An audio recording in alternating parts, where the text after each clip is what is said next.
Namo tassa bhagavato arahato sama sambuddhassa. Namo tassa bhagavato arahato sama sambuddhassa.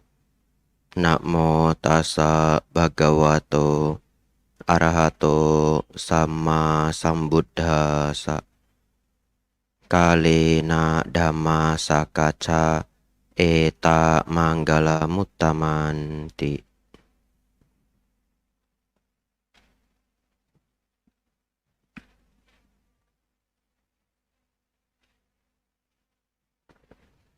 Bapak Ibu, Saudara, selamat pagi, Namo Buddhaya.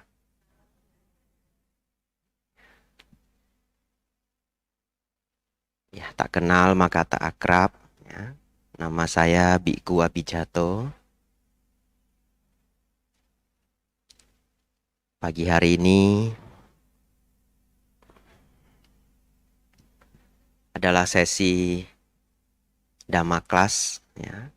Dan ini sepertinya pertama kali saya mengisi di Wihara Tanah Putih.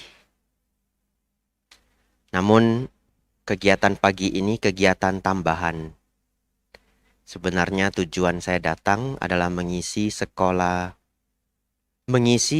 kegiatan untuk guru-guru sekolah minggu Buddhis, ya, dari berbagai daerah, terutama Jawa Tengah.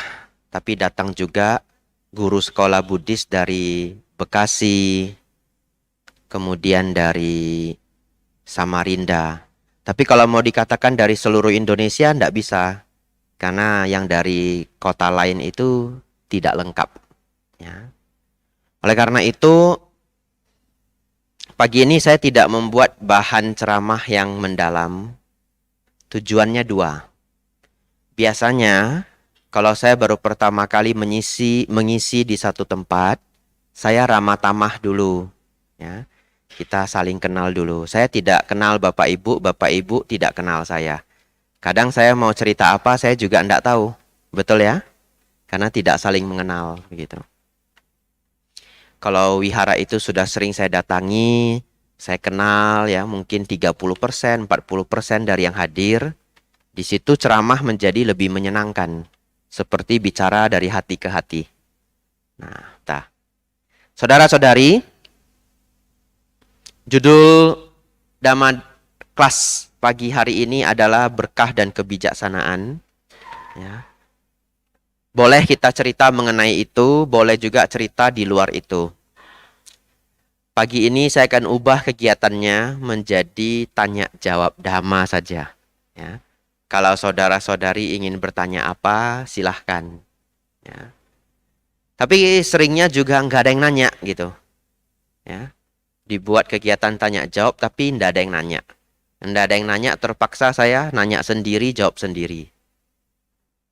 Saudara-saudari, sebelum Bapak Ibu Saudara bertanya, saya pikir ini kebijaksanaan. Ingin saya bagi ya, kemudian nanti Bapak Ibu silakan bertanya. Menjadi biku, kami berkesempatan untuk pergi ke banyak kota. Ya, pergi ke banyak sekali kota. Makassar, Sulawesi, ya, Kalimantan, yang belum cuma Papua. Sebenarnya undangan ke Papua juga masuk dulu ya, 5 tahun yang lalu saya diundang ke Papua tapi tidak saya ambil karena saya harus ke Thailand. Dan jauh sekali, kadang-kadang perjalanan sebegitu jauh untuk satu acara rasanya sayang juga ya. Karena kalau saya pergi ke provinsi lain 3 hari itu sudah bisa untuk ngajar meditasi, dhamma kelas, ya tetap harus ke sana. Tetapi tidak bisa sering begitu kalau terlalu jauh. Pergi ke banyak daerah, ternyata lain lubuk, lain ikannya, lain ladang, lain belalangnya. Beda tempat itu beda suasana, beda budaya. Tapi ada satu hal yang saya petik bagus sekali. Ingin saya bagi untuk warga Semarang. Ya. Yaitu ada daerah yang umumnya berbicara sangat lembut. Ada daerah yang umumnya berbicara cukup langsung. Ya, tidak menggunakan kata kasar tetapi langsung. Dalam bahasa Inggris itu disebut straight language. Straight language. Jadi kalau ngomong itu langsung. Contohnya apa? Belanda. Kalau saudara-saudari ketemu orang Belanda jangan heran ya. Mereka adalah orang paling langsung di seluruh benua Eropa. Kalau yang tidak langsung, not strict, tidak langsung itu adalah UK, Inggris. Ya. Kalau nggak langsung, di mana lagi Bante selain UK? Jogja ya. Apa maksudnya nggak langsung? Contoh ya, ketemu teman kerja, badannya bau. Berani Bapak Ibu ngasih tahu badannya bau? Susah juga ya. Ya, Semarang ini juga tidak straight, tidak langsung. Ya, termasuk yang not straight. Dalam bahasa Inggris istilahnya not straight language. Susah mau ngasih tahu badannya bau, susah banget. Gimana caranya ya? Harus seperti ini mungkin. Panas ya Semarang ya. Betul ya? Panas Semarang. Kalau ndak sering mandi, wah badan jadi agak kurang nyaman. Ada aroma. Badan saya bau ndak ya? Mau ngomongin orang terpaksa ngorbankan diri ya? Badan saya bau ndak ya? Coba badan saya bau ndak? Oh ndak bau Bante? Iya. Padahal pengen ngasih tahu. Coba badanmu bau ndak? Ndak bisa ngomong. Betul ya? Sudah kasih isyarat seperti itu, dia belum ngerti juga. Ya, Solo, Yogyakarta, Semarang saya ndak tahu. Sama ya? Nah, saya kurang lama di sini. Tapi kalau orang Belanda, gampang aja. Badanmu bau. Sudah mandi belum? Sudah tadi. Pakai deodoran. Selesai. Ya, nggak harus muter-muter. Namanya straight language. Tapi kalau orang UK, orang Inggris, mereka juga muter-muter. Ya. Lalu saya berpikir kenapa seperti itu? Kenapa ada budaya yang straight, langsung, ada yang tidak langsung? Salah satu jawabannya adalah berhubungan dengan sistem masyarakat, bahkan sampai sistem kerajaan. Umumnya, kalau negara itu menggunakan sistem kerajaan yang hukumannya berat, budayanya menjadi tidak langsung. Karena takut salah bicara bisa dihukum. Di Thailand, kalau menghina raja, 15 tahun penjara. Sampai hari ini, hukumnya masih berjalan. Masalahnya bukan masalah 15 tahun. Kalau seseorang masuk 3 tahun aja, kadang 3 bulan sudah meninggal. Kenapa? Karena di penjara, banyak orang yang pro dengan raja. Walaupun mereka napi, tapi mereka mencintai raja. Karena orang Thailand itu hidup dengan 3 slogan. Nah, warna benderanya 3. Yaitu hidup untuk agama, yaitu agama Buddha. Hidup untuk raja, hidup untuk masyarakat. Jadi kadang-kadang kita bertemu pihak yang pro dengan raja di penjara, bisa dipukul habis-habisan. 3 bulan sudah meninggal. Nah, kembali ke sejarah lampau. Di Thailand dulu masih ada perbudakan. Kalau sangat salah ngomong bisa dicambuk habis-habisan. Oleh karena itu masyarakat akhirnya belajar. Tidak boleh salah ngomong. Betul ya? Karena punishment-nya, hukumannya langsung terasa. Ketika sebuah masyarakat menggunakan culture seperti itu, lama-lama bahasanya menjadi tidak langsung. Karena hukumannya terlalu berat. Ya, kita nggak bisa ngomong langsung. Kalau Bapak Ibu Saudara di tempat kerja, ada senior kita yang karakternya tidak pas, perlakuannya tidak pas. Kalau orang Indonesia biasanya apa? Ya sudahlah, diam aja lah. Mau ngapain coba? Betul ya? Mau ngapain coba? Dilaporin nanti kalau ketahuan saya ngelapor, saya bisa dipecat.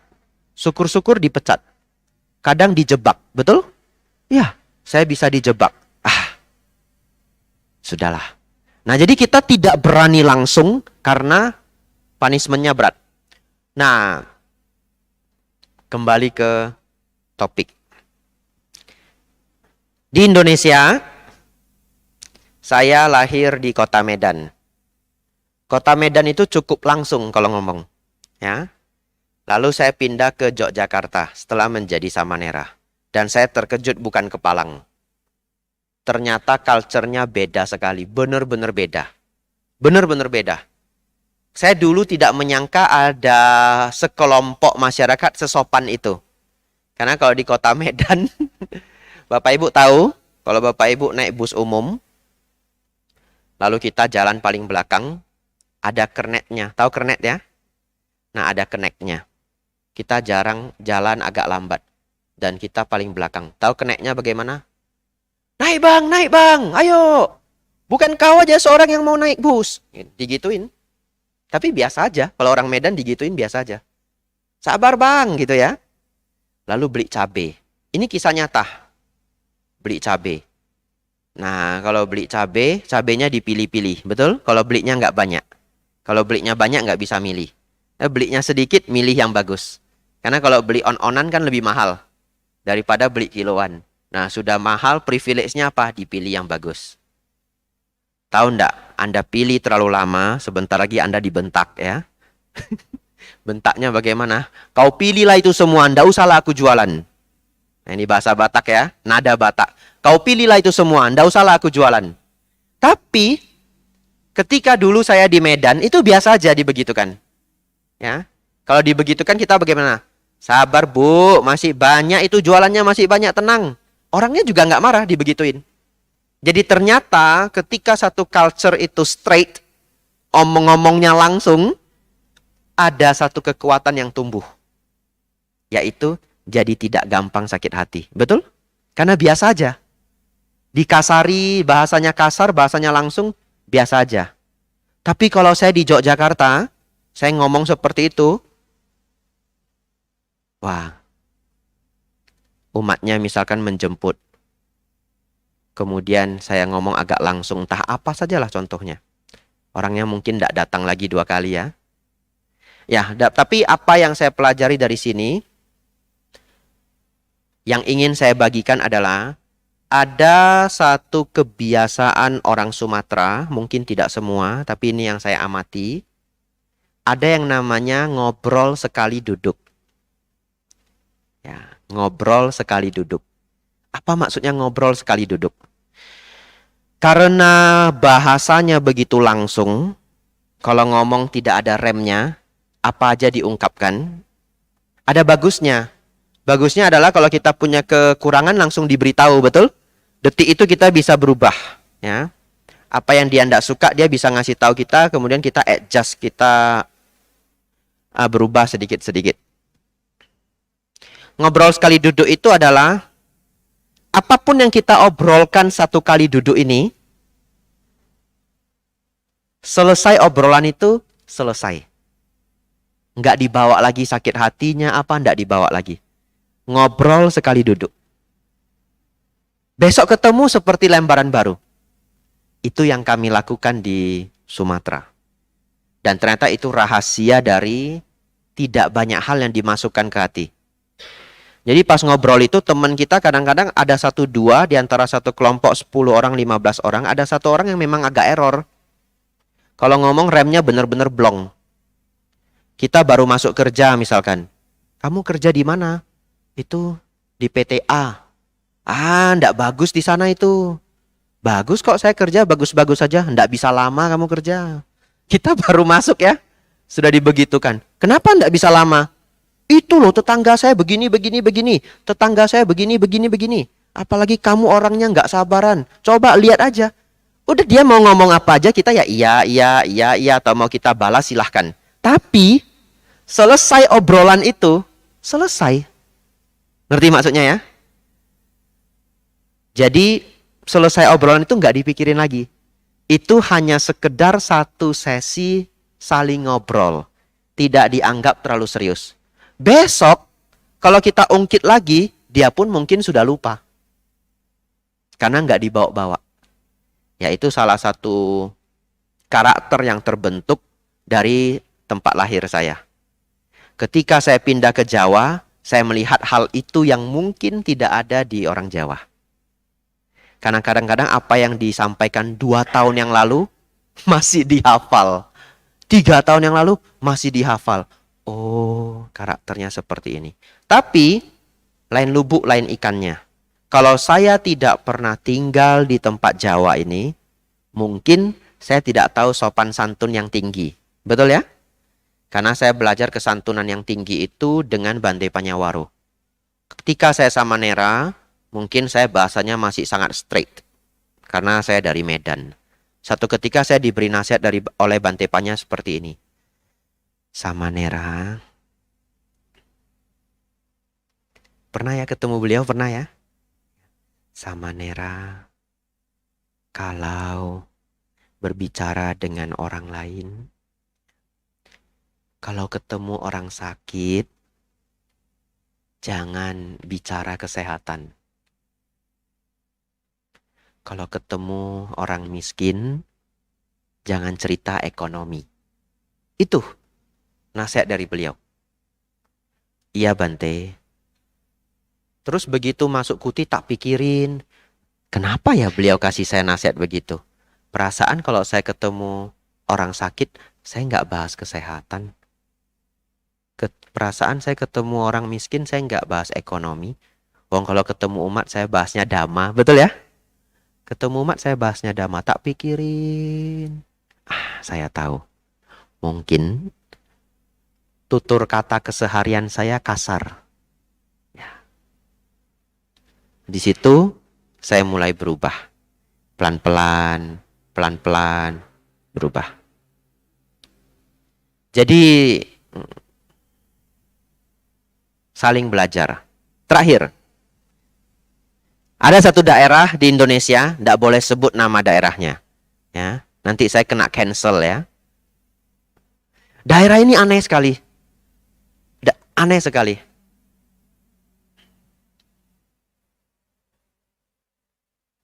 Orang yang datang dari daerah ini tidak tahu kenapa, saya sudah ketemu cukup banyak. Mereka punya satu sifat. Suka memerintah orang lain. Tapi sepertinya mereka tidak tahu kalau itu tidak pas. Karena di daerahnya mungkin itu biasa saja. Sangat gampang memerintah orang lain. Padahal tidak dipikirkan perintah itu pantas atau tidak pantas. Contoh ya, ada ibu-ibu, saya tidak kenal dia, tapi dia tahu saya. Saya datang ke provinsi ini, lalu berkegiatan ibu itu ikut. Jadi, kebiasaan di daerah ini adalah beberapa orang di daerah ini pintar memerintah, tapi menurut saya tidak pas. Maksudnya bagaimana? Ibu ini bisa tiba-tiba seperti ini. Bante, nanti jam 4 saya mau sembayang sama teman-teman. Bante mimpin nanti jam 4. Merintah, ngerti ya? Bukan, Bante bisa ndak nanti jam 4 mimpin? Enggak. Bante mimpin nanti jam 4. Jadi jam 4 di Dharmasala Bante. Ya Bante ya, makasih gitu. Saya gak punya kesempatan menjawab. Tapi saya cukup terkejut. Mungkin kalau ibu ini bertemu dengan biku-biku Jawa Tengah, biku-biku Jawa Tengah juga pusing ngadapinnya. Mau menolak sungkan, betul?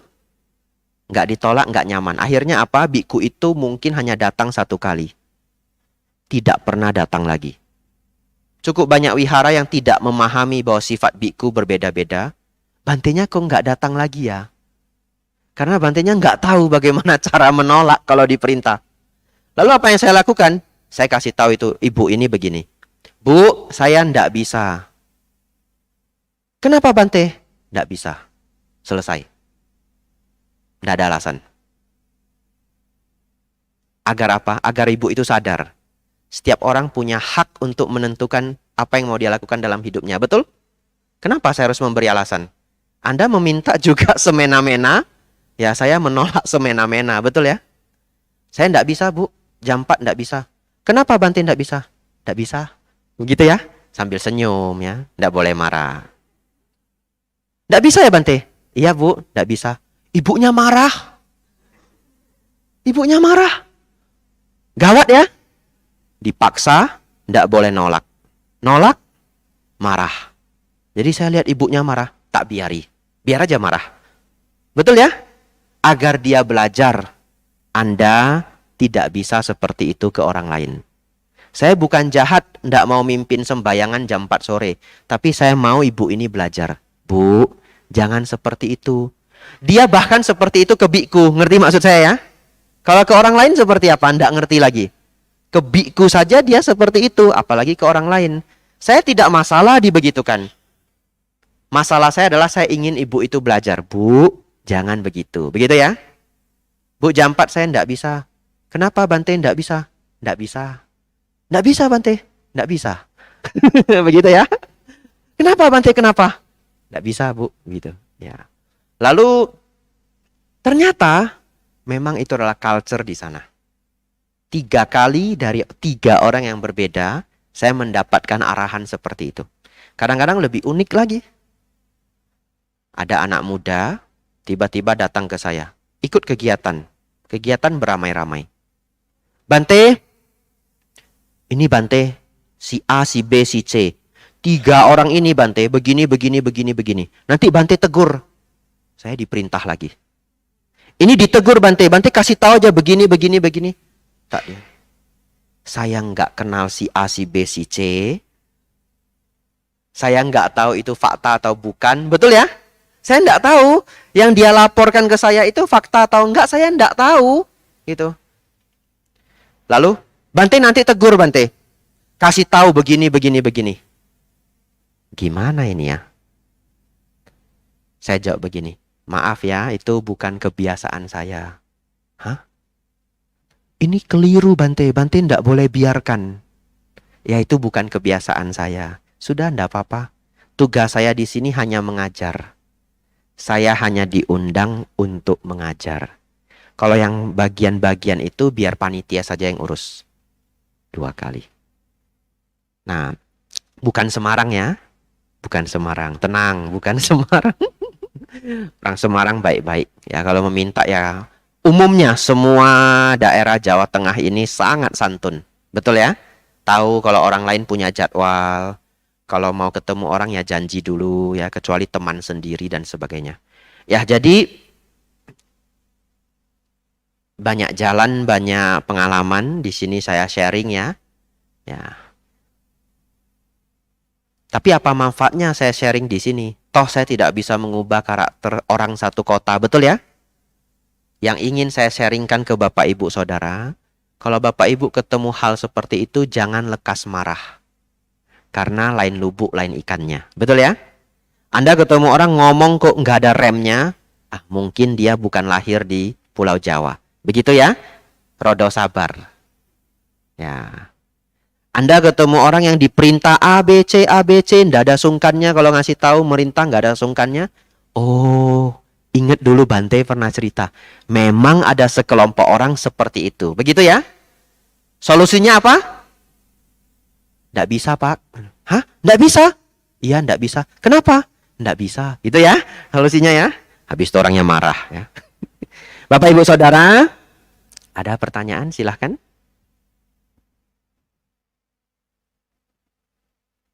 Ya, Bapak silahkan.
Ya, kalau orang yang bijaksana, itu selalu menjalani hal-hal yang membawa berkah.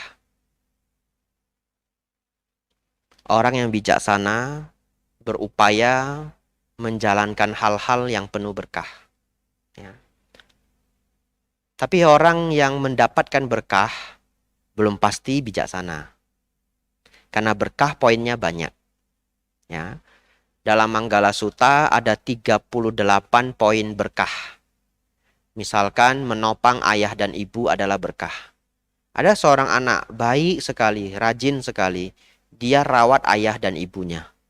Ya, karena ayah ibunya sudah tua, dia menyiapkan makanan, menopang kalau orang tuanya butuh bantuan. Tapi apakah dia pasti orang bijaksana? Belum tentu.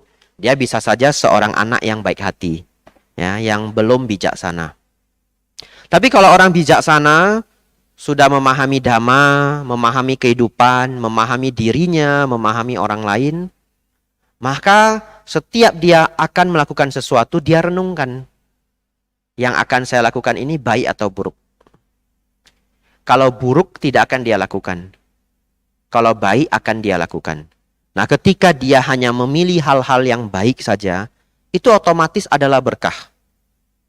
Jadi orang bijaksana itu adalah orang yang penuh berkah. Orang bijaksana adalah orang yang penuh berkah. Contoh, setelah dia belajar dhamma, ada satu syair di Manggala Sutta, syair-syair awal, asewana cak balanang pandita nancak sewana. Jangan bergaul dengan orang bodoh, bergaulah dengan orang bijaksana. Bodoh di sini dalam artian Sang Buddha itu adalah tidak bermoral, ya, tidak punya kedermawanan, tidak punya kebaikan hati. Nah, ketika dia bergaul di masyarakat, kita punya hak toh untuk memilih teman, ya. Saya datang ke Semarang, ini banyak sekali orang. Sayangnya, saya belum banyak mengenal Bapak Ibu Saudara. Biasanya kalau saya nanti datang lagi ketemu Bapak Ibu, saya tanya namanya siapa, lama-lama kenal banyak. Tapi itu perlu waktu, betul ya?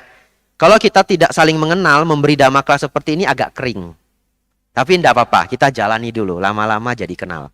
Ya, awal-awalnya jadi sangat kering. Nah, kalau kita masuk ke satu komunitas, ini teman-teman semuanya jumlahnya 50 orang lebih misalkan. Kita punya kesempatan untuk mengenal. Pelan-pelan, keliling, mengenal. Setelah kenal semua, tahu kualitas lebih kurang dari setiap yang hadir. Lalu, memilih akan dekat dengan siapa. Betul? Ketika kita memilih mau dekat dengan siapa, itulah kebijaksanaan.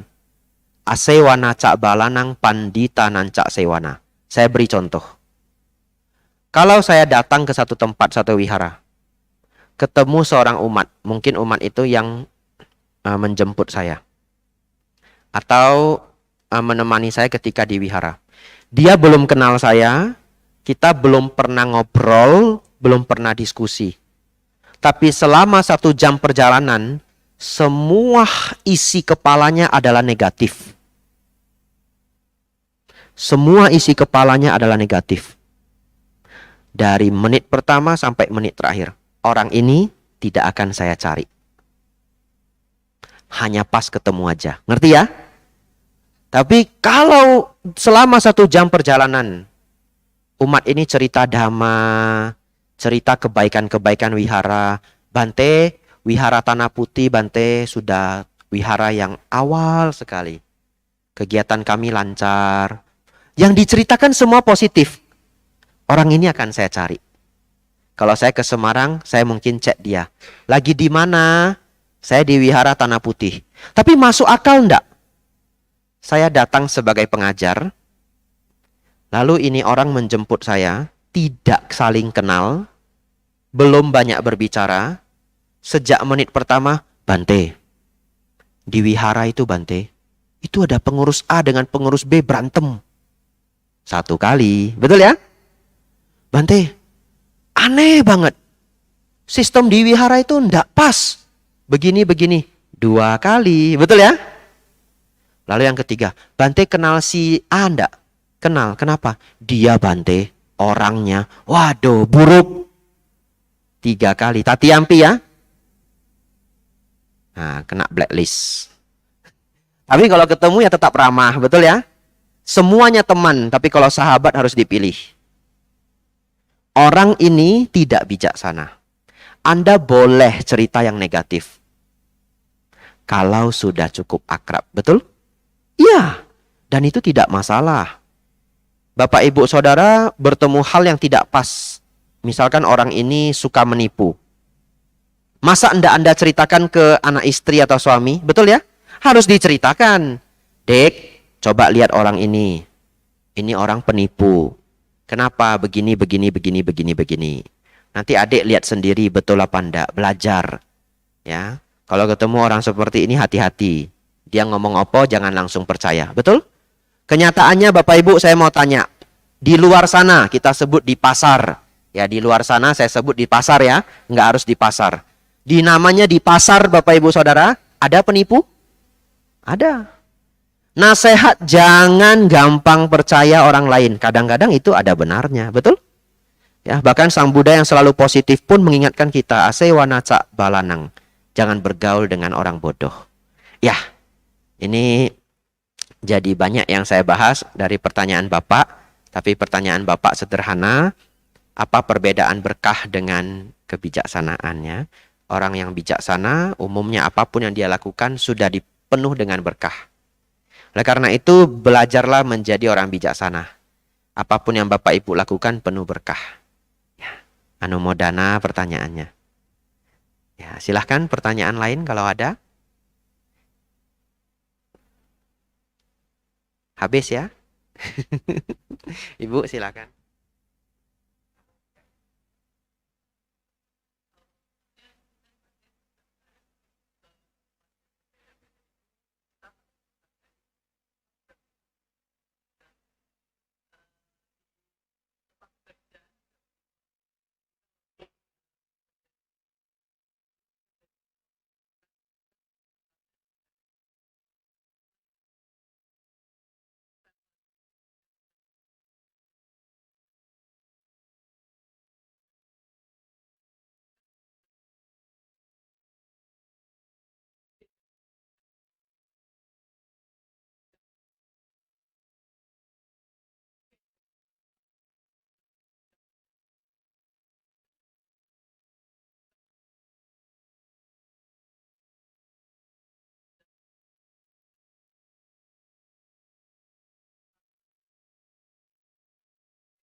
Dia mengerti apa tadi? Enggak kedengaran. Dia mengerti.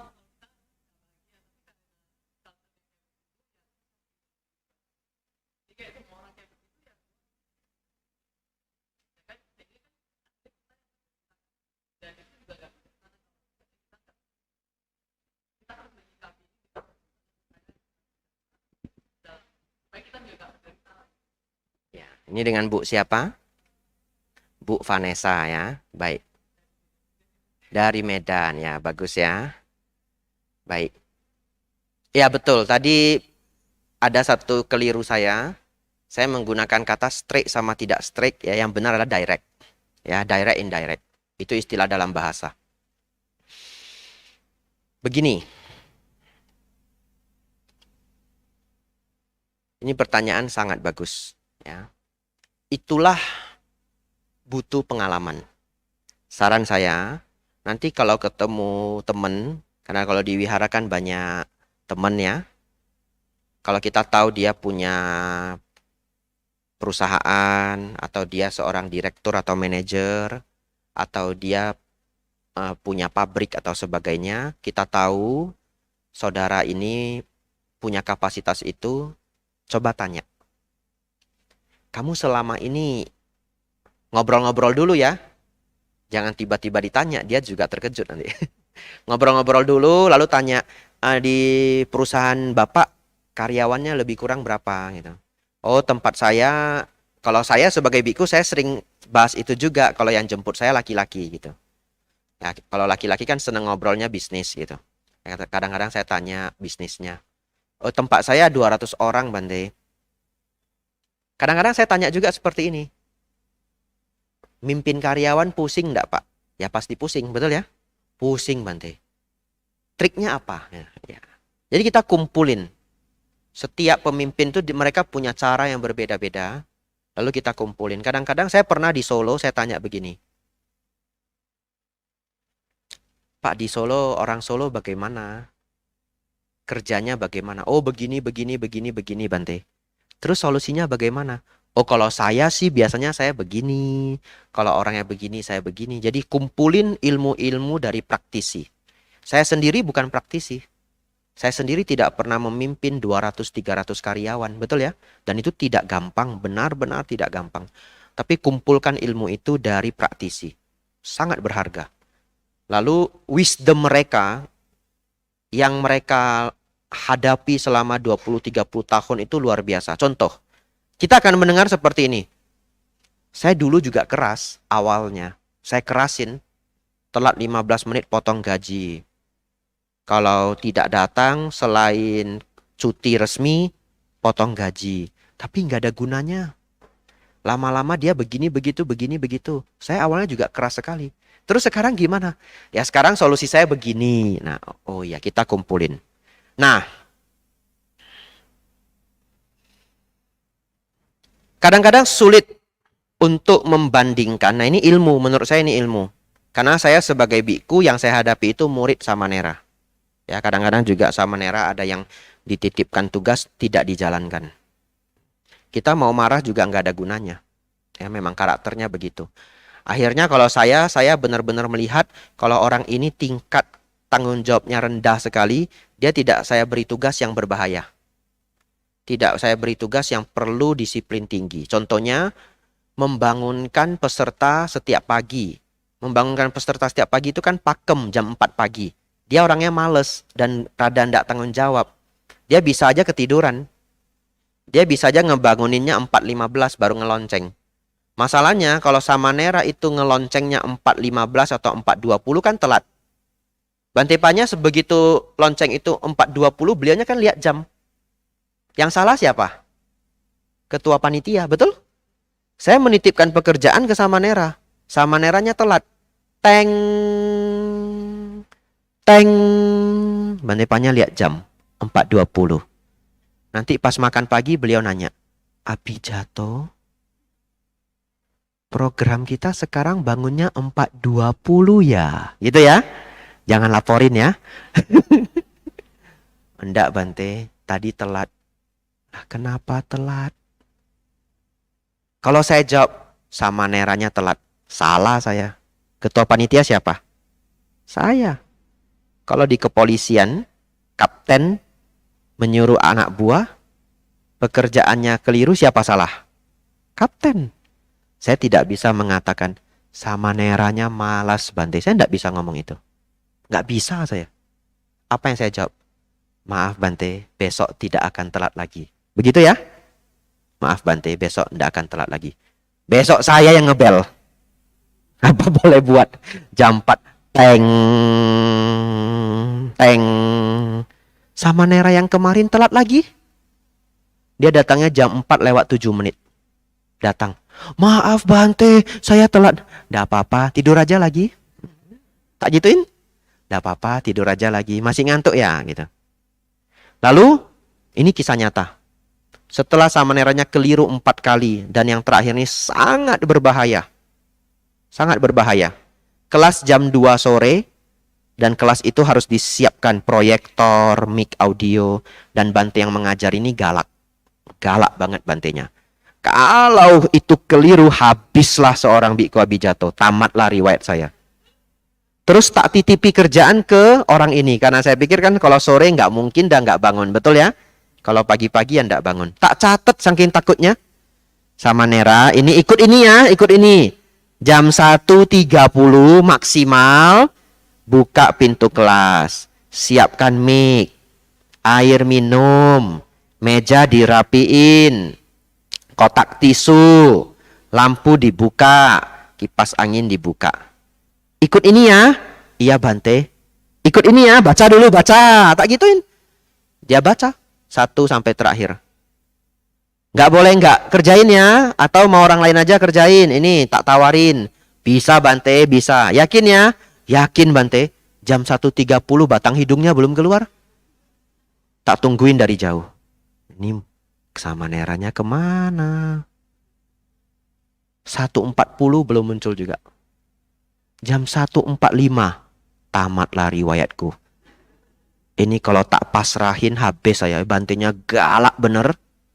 Untung saya nggak pasrahin. Tak jagain. 1.45 saya jalan. Saya yang kutik. Saya yang rapiin semua. Siapkan air putih dan yang lainnya. Tahu Samaneranya datang jam berapa? Jam 2 lewat 5 menit. Maaf Bante, maaf. Apa yang saya lakukan? Tidak apa-apa Samanera. Mulai saat ini Samanera tidak perlu bantu Pak Baja lagi. Ya, istirahat saja. Silahkan istirahat. Saya pecat. Pecat dengan hormat ya. Kan pecat dengan hormat. Kan enak toh, daripada Anda harus stres bekerja. Ya tak kasih istirahat aja. Toh saya masih punya satu murid lagi. Biar saya yang jalan.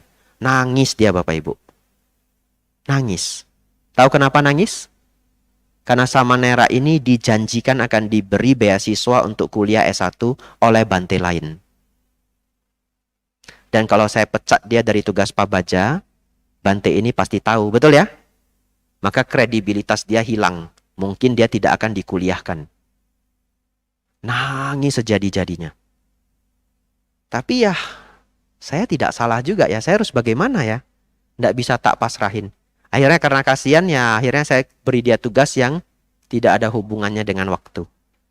Ya. Sekarang Samaneranya di mana Bante? Sudah lepas jubah. Ya. Sudah lepas jubah. Ya, kembali ke pertanyaan Ibu. Ini saya sambil cerita-cerita. Ada hal sangat penting ingin saya sampaikan. Di Singapura, gajinya 30 sampai 50 juta. Betul? Lebih kurang. Saya tidak tahu. Ya. Kalau pekerjaan kantor mungkin ya 20-an sampai 30-an at least. Betul ya? Lebih tinggi toh? Ya, karena kalau programmer itu mulainya start dari 45 juta. Internship aja, magang aja sudah 15 juta sebulan. Programmer senior itu bisa sampai 80 sampai 130 juta. Yang pernah saya cek itu hanya programmer. Pekerjaan lain tidak pernah saya cek. Jadi saya tahu pekerjaannya tinggi. Gajinya tinggi. Katakanlah gajinya 50 juta. Kita ambil median. Tidak bisa kita samakan. Kualitas orang bekerja 50 juta sebulan dengan UMR Indonesia. Sulit. Sulit sekali. Ya. Ada alasannya. Indonesia itu UMR-nya begitu-begitu aja. Pasti ada alasannya. Kalau Indonesia sumber daya manusianya tinggi, maka gaji kita naik. Kita tidak bisa melihat UMR itu sebagai satu keadaan negara. Karena sebenarnya kita sendiri kan adalah pasar internasional. Apa maksudnya? Kalau perusahaan besar mau buat pabrik di Asia Tenggara, dia kan harus milih mau di Vietnam atau di Indonesia. Dan ketika mereka memilih itu apa? Tingkat rajin, tingkat kemampuan, tingkat IQ. Kemudian yang mereka lihat apa? Demonya tinggi enggak? Liburnya banyak enggak? Betul ya? Lalu mereka akan membandingkan Malaysia, Vietnam dengan Indonesia. Dulu yang selalu menang proyek-proyek besar, pabrik-pabrik level internasional, Vietnam. Indonesia jarang sekali. Kalau kita pergi ke luar negeri, ketemu barang made in Indonesia, biasanya cuma baju.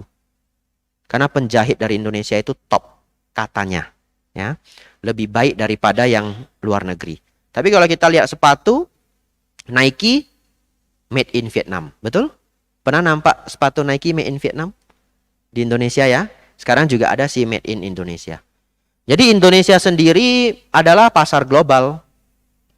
Nah, ketika kita berhadapan dengan standar gaji Indonesia, ya kualitasnya adalah standar Indonesia. Kalau kita ke Eropa, mereka dibayar per jam. 1 jam gajinya 15-20 dolar. 1 jam 300.000. Di Indonesia, provinsi yang UMR-nya kecil sekali. 1 minggu mungkin gajinya 300.000. Ya. Oleh karena itu, kita yang harus mencari cara menyesuaikan diri. Ya. Bagaimana caranya? Nanti coba tanya pada para praktisi-praktisi. Gitu ya. Ya, terima kasih pertanyaannya. Ada lagi mau bertanya?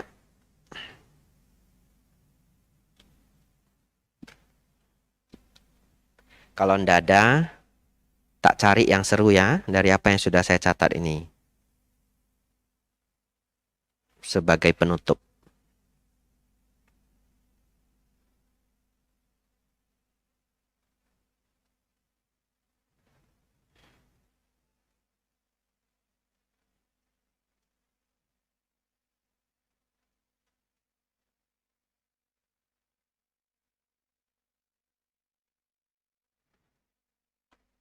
Ada dua yang baik saya pikir.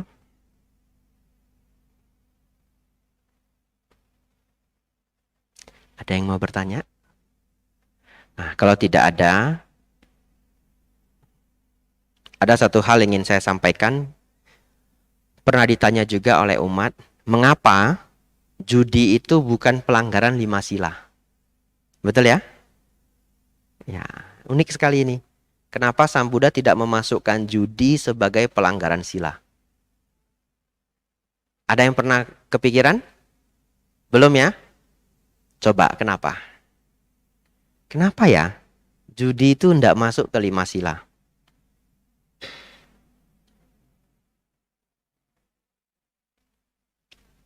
Karena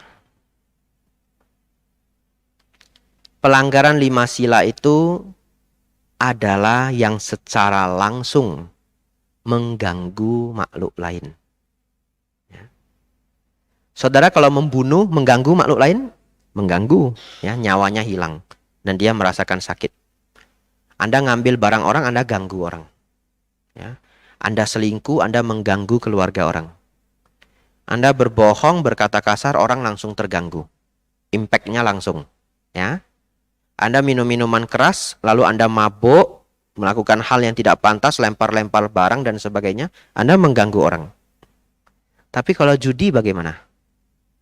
Tahu enggak? Judi itu adalah deal. Deal toh? Judi itu adalah deal. Kesepakatan bersama. Saya kasih contoh. Nonton bola. Ya. A lawan B. Kalau A menang, duitnya kasih saya. Kalau B menang, duitnya untuk kamu semua. Taruhan berapa kita? Ini tanggal berapa? Tanggal 17. Belum bulan tua. Taruhan 150.000. Kalau bulan tua 30.000. Ya. Taruhan 150.000. Deal ya? Deal. Salaman? Salaman. Anda mengganggu siapa? Tidak ada. Betul ya? Tidak ada yang Anda ganggu.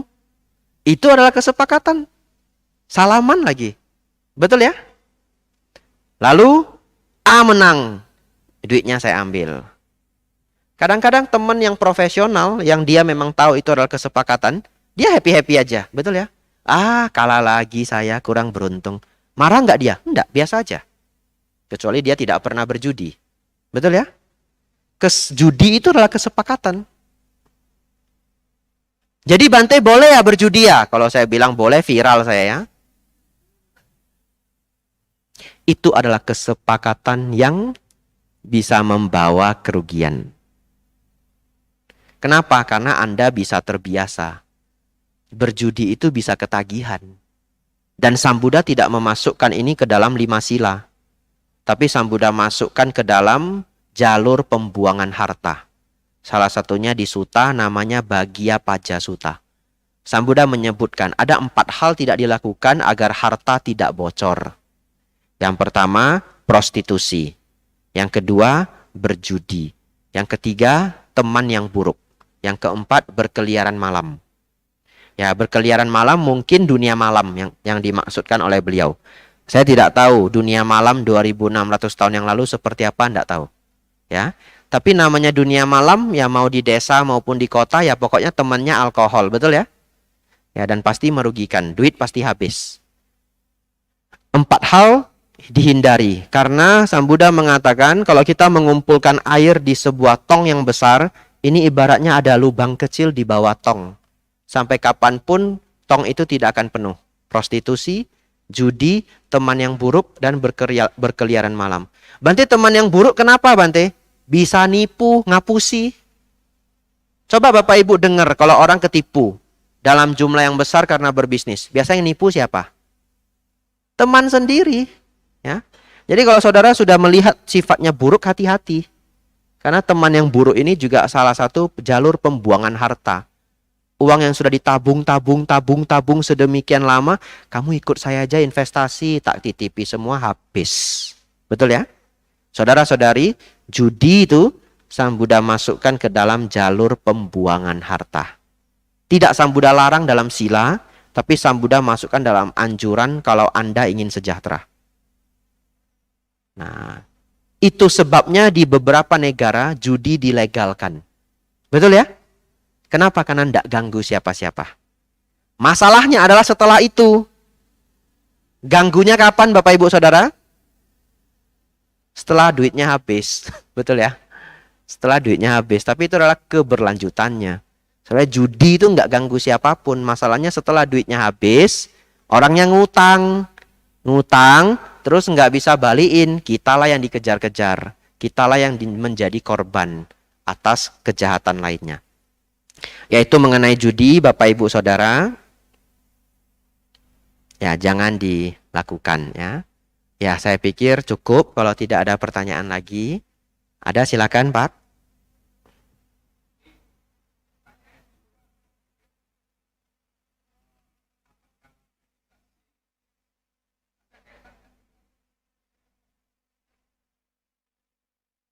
Baik, apakah meditasi berkaitan dengan kesehatan? Jawabannya sangat berkaitan.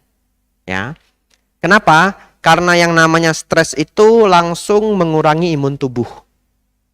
Ada orang yang kalau stres aja asam lambungnya kumat. Ada orang kalau stres aja jerawatnya naik. Ya, ada orang kalau stres langsung gampang demam, gampang masuk angin. Nah, meditasi itu adalah latihan untuk belajar mengurangi stres. Latihan untuk belajar lebih kebal terhadap stres. Samatha itu disebutkan Sang Buddha sebagai ketenangan. Ketenangan itu artinya mengurangi ketegangan. Ya, oleh karena itu, orang yang rajin bermeditasi dengan teknik yang benar, dengan pandangan yang benar, maka dia otomatis akan menjadi lebih sehat daripada seharusnya. Lebih sehat daripada seharusnya. Jadi, ketika dia stres, dia tahu cara menurunkan stres. Ya, untuk jangka panjang menjadi sangat menyehatkan. Saya sering kalau pas saya ada waktu, saya dengarkan interview-interview orang-orang yang umurnya tua. Ya, banyak video-video seperti itu di internet. Dan salah satu nasihat dari orang-orang tua yang umurnya 90, 95, 100, salah satunya adalah jangan gampang stres. Ya, jadi jangan gampang stres. Bapak Ibu ingin umurnya panjang, jangan gampang stres. Jangan semua dikhawatirin. Salah satu bukti kalau stres itu sangat merusak badan adalah kalau Bapak Ibu ketemu teman yang bangkrut ya, atau kena masalah besar, sengketa tanah misalkan, dalam waktu 3 tahun aja dia bisa seperti menua 9 tahun. Ya. Pernah ketemu temannya tiba-tiba tua sekali kelihatannya. Kasihan sekali. Kamu kenapa? Kita mau nanya, kamu kenapa sekarang tua? Kan tidak mungkin ya. Kamu kenapa kok kelihatan tidak seger gitu? Iya, saya sengketa tanah. Oh, sudah berapa lama?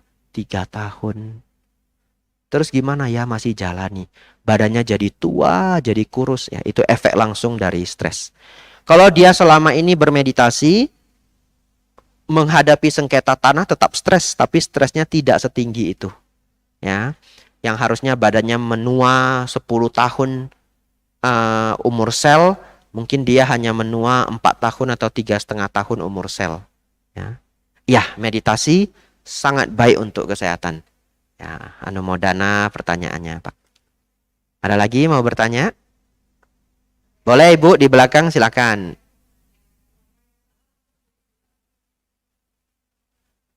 Main saham itu ada unsur judinya. Ya, buktinya apa? Buktinya kita tidak tahu besok harganya naik atau turun. Betul ya? Jadi berbisnis pun ada unsur judinya. Karena kita belum tahu besok barangnya laku apa tidak laku.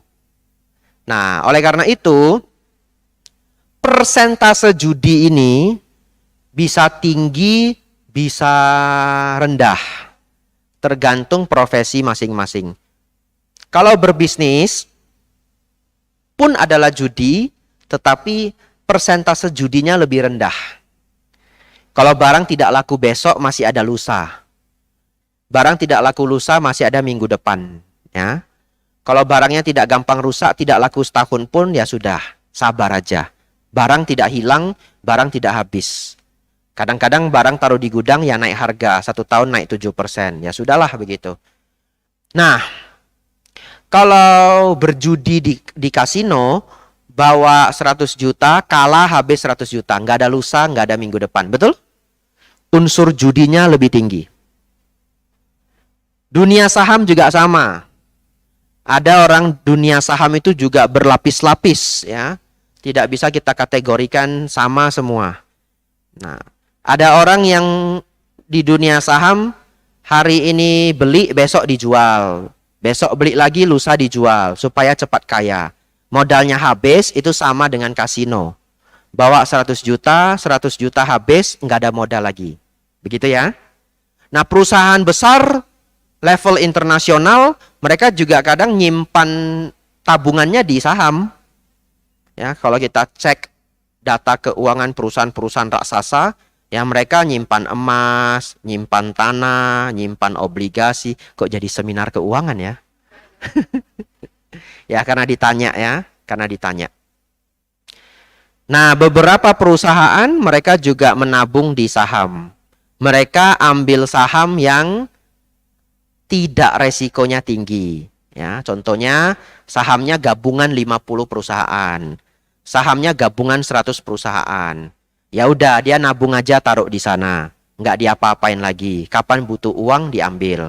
Jadi saya tidak bisa mengeneralkan yang namanya saham itu judi. Tergantung bagian apa yang dia tekuni. Kalau yang dia tekuni itu beli jual, beli jual, beli jual, beli jual, modalnya habis, itu namanya judi seperti kasino. Kalau yang dia lakukan adalah memanfaatkan kestabilan dari saham gabungan, dia nabung aja, ya unsur judinya lebih rendah. Tetapi tetap ada unsur judinya, ya. Berbisnis pun ada unsur judinya, tetapi rendah. Hidup pun kalau tidak bijaksana, hidup seperti berjudi. Begitu ya, kalau tidak bijaksana. Ya, itu jawaban, ya tergantung porsinya. Ya, makasih Bu. Ya, ada lagi? Jangan nanya saya saham apa yang bagus Bante, jangan ya. Ya. Habis. Dhamma kelas ini setiap minggu ya diadakan ya. Ya, lain hari kalau saya datang lebih fit, ya tak bawain materi yang bagus ya. Hari ini saya kurang fit, ya anggap saja kita ramah tamah. Cerita dharmanya agak ngalur ngidul ya. Tapi ya enggak apa-apa. Sebenarnya banyak manfaat. Ada satu hal ingin saya ceritakan ya, karena suasananya nyaman, saya lanjutkan. Karakter orang besar. Ya, saya harap Bapak Ibu Saudara belajar yang namanya karakter orang besar. Kalau di Mendut, Bante Panya bilang namanya priai. Ya, priai itu karakter orang besar. Dan ini beneran harus dipelajari. Dan menjadi biku untuk waktu yang lama, sudah 9 tahun, saya bertemu banyak orang, saya punya kesempatan melihat, oh ini orang yang Bante Panya anggap priai. Ini orang biasa saja. Salah satu karakter orang priai adalah sangat senang mendengar. Ya. Bapak Ibu nanti pulang latihan, bagi yang belum bisa, kalau kita berbicara dengan teman, perhatikan. Kadang-kadang teman kita berbicara belum selesai, kita sudah pengen ngomong. Betul? Dan yang pengen kita ucapkan itu sudah di tenggorokan. Yang kita lakukan adalah menunggu dia diam, betul? Jadi dia lagi ngomong, kita menunggu dia diam. Begitu dia diam, masuk. Betul ya? Anda tahu bahwa Anda ketika melakukan itu, Anda tidak sedang mendengarkan 100%. dalam otak Anda, yang Anda pikirkan adalah apa yang mau saya ucapkan. Dan ini sulit. Ini sulit. Ya. Tapi kalau Anda nanti coba ya. Ketika orang lain berbicara, latihan. Kalau saya turunkan tangan saya. 2 tangan.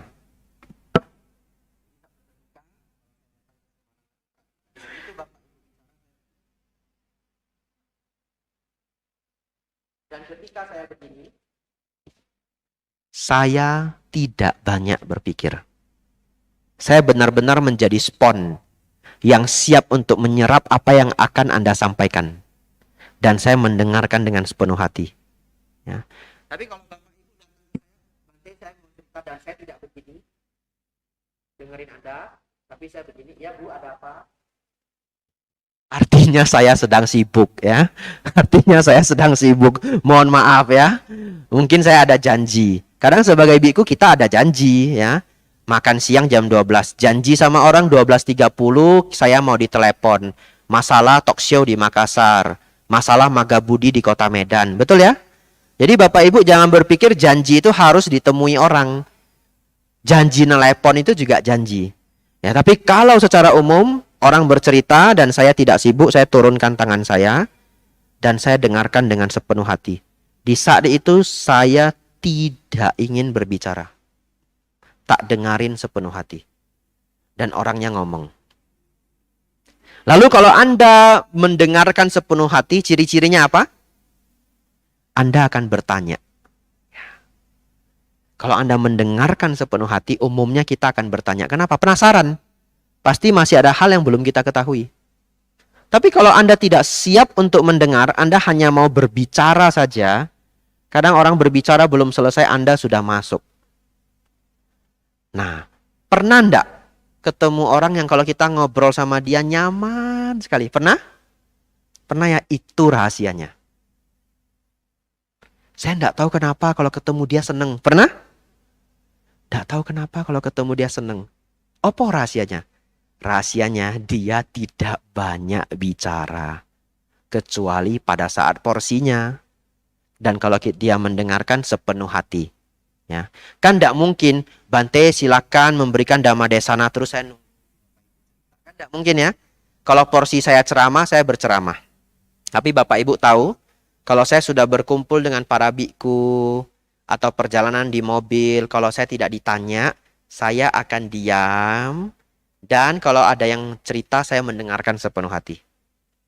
Dan kalau berkumpul dengan para biku, saya hampir tidak pernah menjelaskan apapun. Walaupun saya mengerti. Saya diam aja. Kecuali ditanya. Saya hanya sibuk bertanya. Jadi berkumpul di mobil, Bante Catamano, Bante Santacito. Contoh ya, Bante Joti Damo. Saya di mobil berempat. Apa yang saya lakukan? Bante di Tanah Putih pembangunan ya? Oh iya, Oso pembangunan. Beliau akan jelaskan. Terus nanti perubahannya apa Bante yang paling besar? Oh itu rumah abunya mau dibongkar. Betul ya? Saya hanya bertanya. Ke Bante Santacito, Bante STAB bagaimana Bante? Gitu. Lalu kalau beliau berdua cerita hal yang saya tahu, saya belum tentu juga akan menjelaskan. Ya, itu kebiasaan saya. Dan ternyata itu membawa kenyamanan luar biasa bagi orang lain. Ya. Jadi orang tahu banyak, kalau bicara terus juga nggak ada yang mau mendengar. Betul ya? Bante Santacito ngobrol sama Bante Joti Damo. Contoh aja ya. Auso, itu fish oil itu sama krill oil. Minum krill oil aja, lebih bagus. Tahu krill oil? Minyak udang. Warnanya merah. Misalkan ya, saya duduk di belakang, saya tujuwasa, paling muda. Bante Santacito ngobrol sama Bante Joti mengenai fish oil dengan krill oil. Bante Joti membuat kesimpulan, krill oil lebih bagus Auso. Ke Bante Santacito, jangan minum fish oil. Saya yang mengerti banget masalah vitamin, expert masalah vitamin, saya diam aja kalau nggak ditanya. Kenapa? Bagaimana kalau setiap orang bicara sedikit saya masuk? Bukan Bante, fish oil sama krill oil itu beda fungsinya. Fish oil itu Bante, EPA-DHA-nya tinggi. Krill oil, EPA-DHA-nya rendah. Cuma kelebihannya Bante, krill oil itu ada astaxanthin, jadi warnanya merah. Fungsinya untuk apa? Untuk mengurangi peradangan. Kalau Bante minumnya krill oil, nanti lutut yang sakit, ya bahu sakit akan berkurang. Karena ada astaxanthin. Jadi dua-duanya bermanfaat. 1 jam tak cerita. Apa yang terjadi setelah itu? Kalau kemana-mana, gak usah ajak Abi jatuh. Gak usah ajak Abi jatuh. Gak usah diajak. Ya, ini umum, Bapak Ibu pasti juga sudah tahu hal ini. Tapi ada satu hal yang sangat bagus. Dulu saya diberitahu oleh Bante Panya juga. Beliau memberitahu singkat sekali, kemudian saya belajar sendiri. Beliau hanya bilang begini. Ya, Biku Abi jatuh perhatikan. Ya. Orang-orang yang biasanya priai, itu lebih banyak mendengar daripada berbicara. Itu yang disampaikan Bante Panya ke saya. Tak tanya, priai maksudnya apa Bante? Nah, saya masih ingat. Lalu beliau jelaskan. Sejak itu saya mulai perhatikan. Dan benar. Terutama kalau belum akrab. Ya, terutama kalau belum akrab. Kalau sudah akrab ya ngobrol seperti teman. Ya. Tapi kalau belum akrab, umumnya orang-orang besar itu, orang-orang priai karakternya besar ya, sangat senang mendengarkan. Sebaliknya, ya, yang tidak priai sangat suka bicara. Ini orangnya nggak di sini, pengen sekali saya nasihati, tapi saya nggak sampai hati. Saya tak nasihatinya di umum aja. Mana tahu para dewa menyampaikan ke orangnya. Ya, saya beberapa hari ini ketemu orang. Tidak boleh cerita siapa. Karena saya terbiasa mendengar, kalau Bapak Ibu cerita sesuatu, saya akan mendengar sepenuh hati. Tapi ada efek sampingnya. Kadang-kadang kita ketemu orang yang tidak pinter berbicara. Sebegitu berbicara, 1 jam nggak ada jedahnya. Ngerti ya? Nggak ada putusnya. Padahal sebenarnya berbicara yang baik itu harus ada putusnya. Jadi kalau kita berbicara, sudah 5 menit, 10 menit berhenti sebentar. Kalau orangnya bertanya, atau wajahnya masih serius, lanjutin lagi. Betul ya? Ngomong-ngomong 5 menit, 10 menit, orangnya sudah wajahnya nggak serius, nggak juga bertanya, cukup. Ngobrolnya selesai. Tapi ini orang tidak paham hal itu. Ngobrol 1 jam nggak selesai. Nah, gimana ngasih tahu orang ini? Kalau ngobrol harus ada jedahnya. Tapi ya sudah, saya tidak bisa memberitahu. Ya. Nah, saya pernah ketemu seseorang jauh di Kepulauan Riau. Seorang Romo. Ketemu saya senang sekali. Terus cerita masalah kegiatan agama Buddha di sana. Saya praktekkan ilmu yang saya ajari ke orang-orang ya. Mendengar. Setengah jam belum habis. Nggak ada remnya. 1 jam belum habis. Dan tidak ada jedahnya. Kalau ada jeda sedikit aja saya udah mau. Oh iya Pak, bagus ya Pak. Sebentar ya Pak, tak selesai dulu, sudah malam. Nggak ada jedahnya. Jadi terus lanjut seperti kereta api. Sampai 1,5 jam. Bagaimana itu? Akhirnya saya sudah tidak sabar juga. Setelah 1,5 jam saya pikir sudah cukup. Bapaknya ngomong belum selesai, tak potong. Oh ya Pak, sebentar ya Pak, ada yang mau dikerjakan sebentar ya. Sampai di sini dulu ya, selamat malam. Sehat selalu Pak, sehat selalu, gantian saya yang nggak kasih jeda. Sehat selalu ya Pak, sehat selalu, sampai jumpa. Hati-hati di jalan Pak, hati-hati jalan. Saya kabur ya. Besoknya nggak berani lagi bicara sama Romo tersebut. 1 kali pun nggak berani. Ya itu juga ketidakbijaksanaan, betul ya? Karena topik kita kebijaksanaan. 2 hal. Bapak Ibu coba nanti belajar mendengar. Seru sekali mendengarkan orang lain sepenuh hati, itu seru sekali ya, melihat hidupnya orang.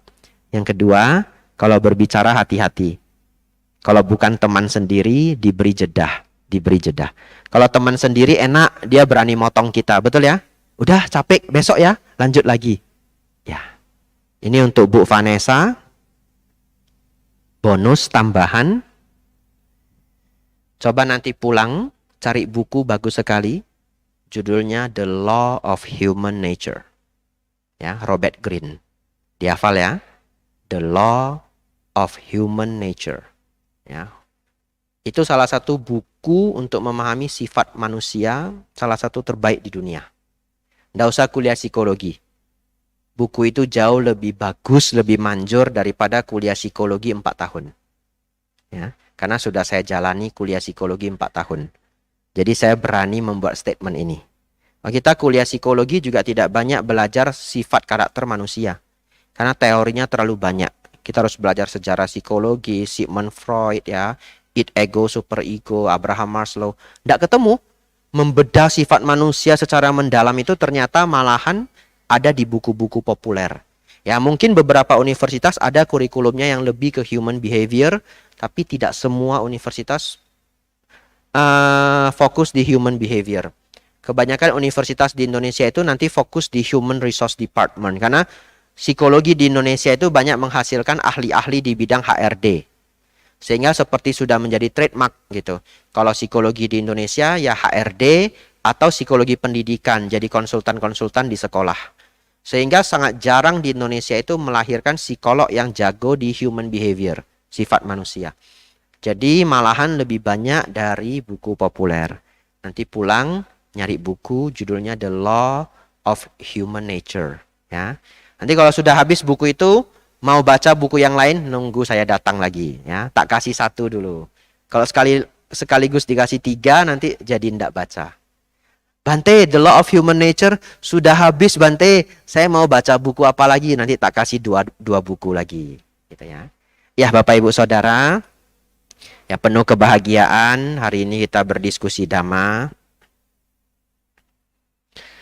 Semoga apa yang kita pelajari pagi hari ini membawa manfaat besar untuk Bapak Ibu semuanya. Semoga Bapak Ibu Saudara semakin maju dalam Dhamma, semakin maju dalam kehidupan. Sabe sata bhavantu sukhitata. Semoga semua makhluk hidup berbahagia.